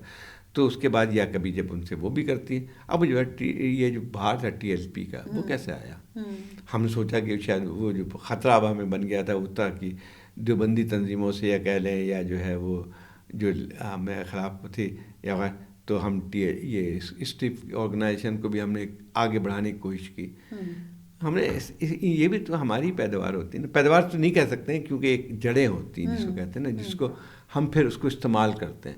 اب یہ کو لا کے کس نے بیٹھایا تھا جب آپ کو ضرورت پڑی تھی نواز یہ PM گورنمنٹ کے زمانے میں یہ رضوی کو کس نے بیٹھایا؟ سب کو پتہ ہے. تو جب آپ استعمال کرتے ہیں تو آپ نے سبق کہاں سیکھا ہے؟ مجھے بتا دیں. مطلب چاہے لشکر طیبہ تھی، لشکر جنگوی تھی، جیش محمد تھی، یہ سارے کے سارے یہ پن پہ تو خیر آپ یہ دیکھیں نا، یہ پن پہ تو ادھر نا پنجاب میں نہیں. وہی تو بات کر رہا ہوں کہ انتہا پسند ٹھیک ہے، وہ چونکہ فرنٹ لائن پہ تھا KP اور آپ کے علاقے وہ تھے پشتون علاقے تھے، وہ تو فرنٹ لائن پہ تھے نا. کیونکہ افغانستان کی جنگ کا دونوں جنگوں کا براہ راست جو ہے اثر تو KP میں پڑتا ہے نا، کیونکہ دونوں طرف کی آبادی یہی تھی. تو وہ تو ہے زیادہ سب سے زیادہ متاثر جو ہے KP ہوا. لیکن انتہا پسندی کی جڑیں جو ہیں صرف KP میں تو نہیں ہیں. ملیٹنسی کی جڑیں صرف جیش محمد کے جو قائد ہے وہ کون ہے، یا جو ہے اسی قسم کی جو اور تنظیم یا جو لشکر طیبہ کہاں پہ پرورش پائی. تو مسئلہ یہ ہے کہ یہ کہنا ہے تو ٹھیک ہے وہ زیادہ سب سے بڑا متاثر تو KP ہوتا ہے، لیکن آپ نے یہاں کی جو تھی اس کے اوپر تو چشم پوشی کرنی شروع. یہی انتہا پسندی اب اس طرح سے ہم دیکھتے ہیں کہ پوری ریاست ایک مشکل میں نظر آ رہی ہے. ایک طرف پختونخوا، دوسری طرف بلوچستان، ایک آگ سی لگی ہوئی ہے. آپ نے دیکھا، آپ نے ایک جو ابھی ریسنٹ 2-3 آرٹیکل بھی لکھے ہیں ڈان کے لیے آپ نے لکھے ہیں، اس میں آپ نے کہیں ایک ذکر بھی کیا کہ آپ کے ایک آرٹیکل کے آخری جملے تھے جو میں ضرور دہرانا چاہوں گی کہ بیرونی سرمایہ کاری کے لیے پہلے راستے کی رکاوٹیں دور کرنی ہوں گی. میں بیرونی سرمایہ کاری کی مثال اس لیے دے رہی ہوں کہ ایک ریسنٹ بہت بڑی ہم نے کانفرنس کرنے کی کوشش کی ہے اور ہم کامیاب بھی ہوئے ہیں اس میں. لیکن رکاوٹیں کیا ہیں؟ دیکھیں سب سے بڑی بات رکاوٹ یہ ہے کہ دیکھیں یہ کہنا تو بہت آسان ہے کہ ہم 6 ٹریلین کہ اس پہ بیٹھے ہوئے ہیں خزانے معدنی خزانے. یہ تو ہم بچپن سے سنتے آئے ہیں کہ بلوچستان میں اتنے بڑے خزانے دفن ہیں. لیکن مسئلہ یہ آتا ہے کہ ایک تو ریاست کا آپ پہ ریٹ کدھر ہے، نمبر 1. نمبر 2 جو ہے جب ایک سیاسی استحکام نہیں ہوگا. اب زیادہ تر کہاں پہ معدنیات کہاں پہ ہیں؟ اگر آپ نے جو ابھی آپ ہی کے بقول جو ہے زیادہ تر جو ہے وہ قبائلی علاقوں میں ہیں یا جو ہے پھر بلوچستان میں ہے نا. بلوچستان میں سب سے زیادہ، اور دونوں خطے آپ کے سیاسی غیر استحکام میں ہیں. تو آپ کو چاہے 50 کانفرنس کر لیں ہے، لیکن جب جو سرمایہ کار ہوتا ہے اس کو چھوڑ دیں. بیرون سرمایہ کار تو بہت بات کی چیز آتی ہے. آپ کے لوکل سرمایہ کار بھی نہیں آتے نا جب تک کہ آپ کے پاس امن نہیں ہوگا، جب تک کہ یہاں پہ استحکام نہیں ہوگا. اب دیکھیں نا اس کے فوراً بعد کیا ہوا، کے پی میں خود اپنی اسمبلی نے ایک اور شاید بل پاس کرنے کی کوشش کرے. ابھی ہوا یا نہیں ہوا مجھے نہیں پتہ اس کا، لیکن وہی تھا کہ جو ہے کہ معدنیات بحق کس کا ہے. بحث چل رہی ہے، دوسری بات پیش کیا ہے لیکن پاس نہیں ہوا. دوسری بات یہی آتی ہے کہ یہ بات حقیقت ہے کہ دیکھیں جب تک اس کے ثمرات جو ہیں لوگوں تک نہیں جائیں گے لوگ قبول نہیں کریں گے. اب دیکھیں سب سے بڑی بات بلوچستان کی ہے، کتنا بڑا استحصال ہوا ہے. یہ جو ہے سوئی گیس جس میں ہم پاکستان پورا پاکستان اس میں تقریباً 50 سال تک جو ہے ہم مزے کرتے رہے، مفت تقریباً تقسیم کرتے رہے. اس کا عشر و عشیر بھی جو ہے وہاں بلوچستان کے عوام پہ خرچ نہیں ہوا. تو جو ریزنمنٹ ہے یا ڈسکنٹینٹ ہے تو وہ تو رہتا ہے. اچھا دوسری بات یہ کہ جو ہم نے ان کے ساتھ کیسے ٹریٹمنٹ کیا ہے اس کو لے کے. وہاں پہ تو 30-40 سال سے جب بھی وہ حقوق کی بات کرتے ہیں تو آپ اس پہ بامبنگ کرتے ہیں. پھر آپ سمجھتے ہیں کہ وہ آپ کو اجازت دیں گے کہ آپ کو معدنیات بھی نکالیں.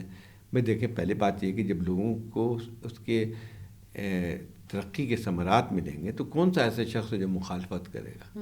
تو ہم اس کو تو لینے کے تیار نہیں ہوتے ہیں کہ لوگوں کو ساتھ ملائیں.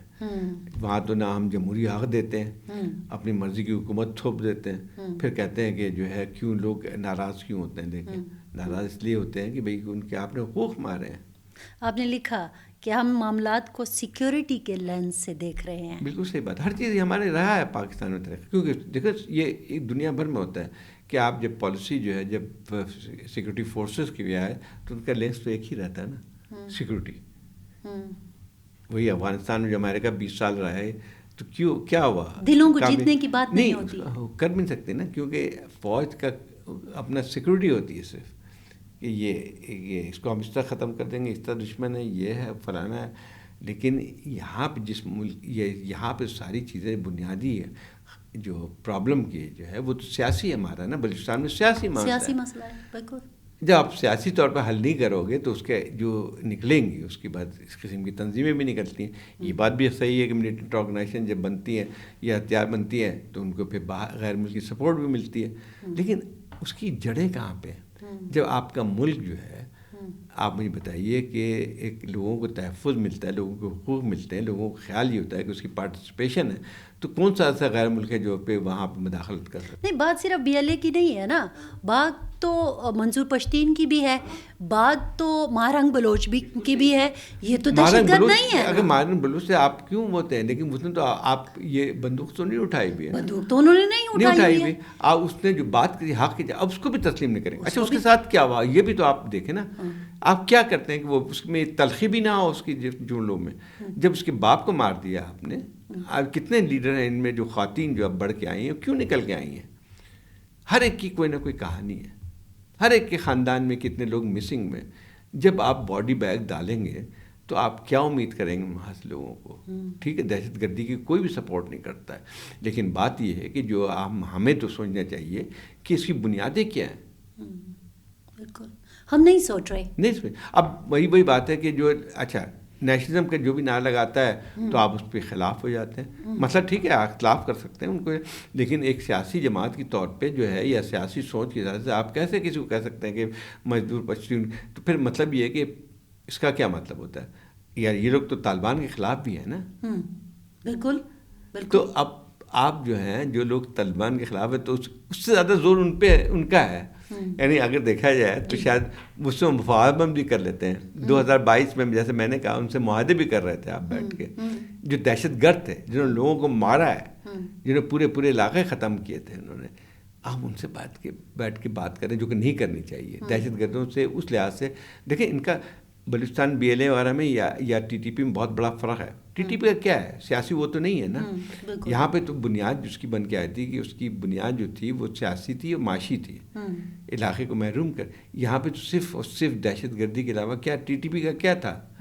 اچھا اس کے خلاف جو فورسز تھی آپ کا زیادہ زور ان کو دبانے میں لگا ہوا ہے.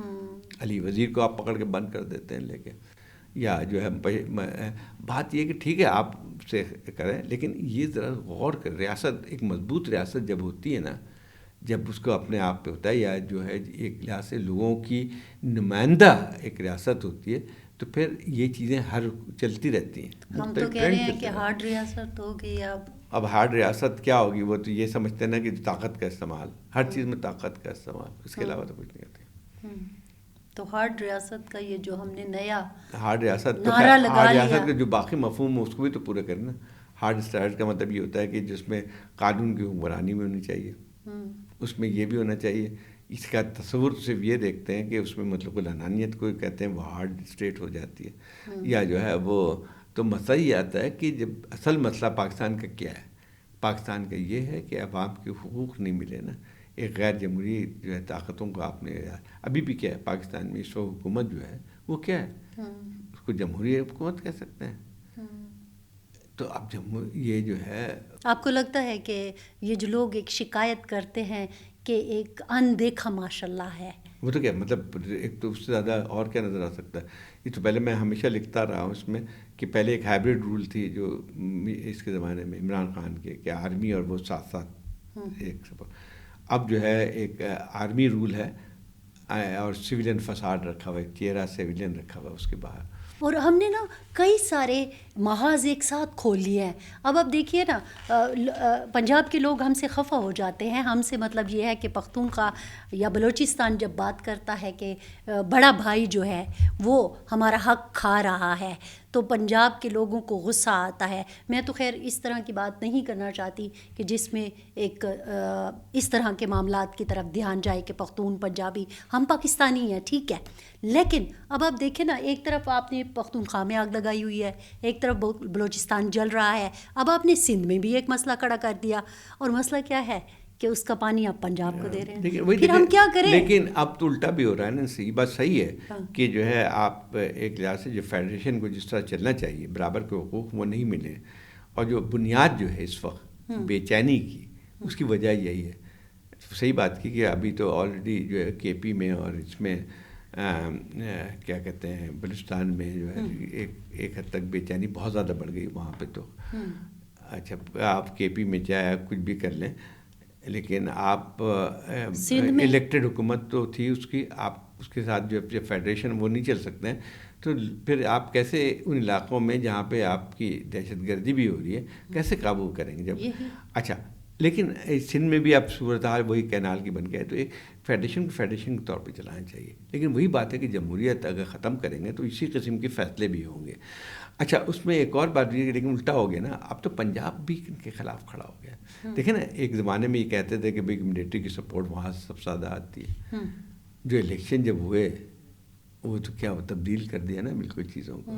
تو میں نہیں کہہ رہا ہوں کہ جو ہے پنجاب کی رولنگ کلاسز یقیناً جو آپ کی بات وہ صحیح ہے, لیکن اب تو وہاں کے عوام بھی جو ہے نا ان کی سوچ جو ہے, اب فوج کی سب سے زیادہ مخالفت کہاں سے نا, اب چلے جائے کسی بھی پنجاب کے علاقے میں اب ہے بہت زیادہ. تو آپ عمران خان جس کو انہوں نے ووٹ ڈالا, وہی ہے نا, آپ اس کو ووٹ ہی تسلیم نہیں کر رہے, اور وہ لیڈر جسے سب سے زیادہ ووٹ پڑا ہے وہ جیل میں بیٹھا ہوا ہے. اچھا ایک وقت میں آپ اس کو جو ہے وہ ہیرو بنا کے رکھتے ہیں.